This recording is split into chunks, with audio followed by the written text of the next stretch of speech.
রিপন আচ্ছা আচ্ছা তুই চলে যা বাসায় যা চাবি ওখানে রেখে যাস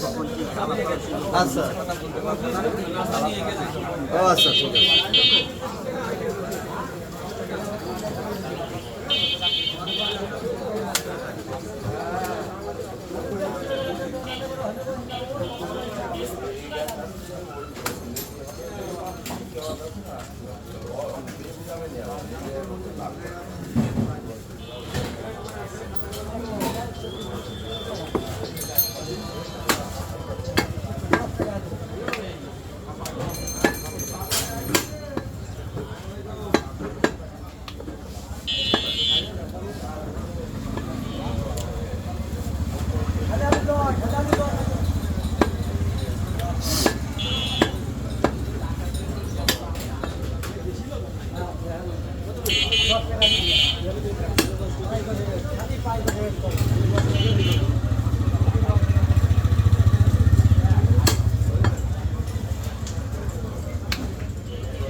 আচ্ছা কোন যাচ্ছ আচ্ছা ঘুরে আসছো তারপরে আপনার মাছ করছে তো ওই করে পাঠাম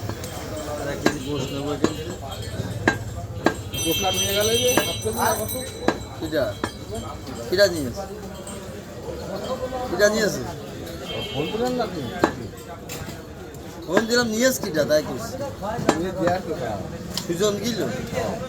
না তো তো জানতো না ওগুলো যে না হচ্ছে না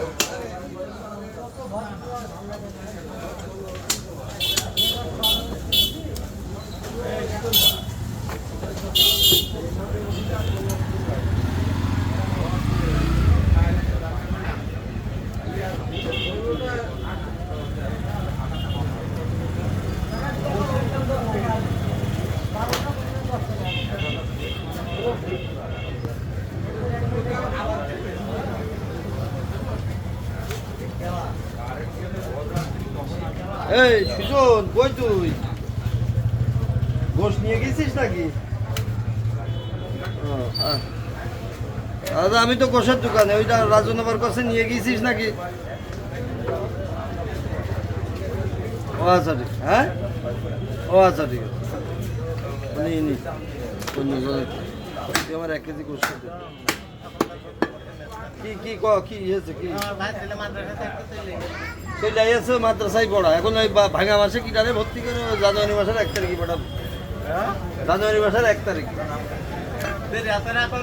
হ্যাঁ 6 মাস এখন ওই মাদ্রাসায় পড়া ওরা এই স্কুল সেই স্কুল এইসব করে পাঠালে ছেলেমেয়ে নষ্ট হয়ে যায় কম পারুক আর বেশি করে এক জায়গায় রাখে বুঝেছিস হ্যাঁ সদ্বুদ্ধি দিয়ে দিলাম ও এখন আমরা আমি হচ্ছে বাংলাদেশে যখন ওই যে নতুন চালু হইল যে হিজড়েরা হচ্ছে ভোটার হতে পারবে দেশে ওরা তো আগে ভোটার হতে পারতো না মানে জাতীয় পরিচয়পত্র হ্যাঁ তারপরে আমাকে একটা অপশন দিয়ে দিল যে হিজড়াদের একটা পুরুষ মহিলা হিজড়া একটা অপশন দিয়ে দিল আমি ভোটার করিলাম সেই প্রথম ভোটার ও নগর বাতাস বাড়ি জমি জাতীয় অবস্থা ভালো হয়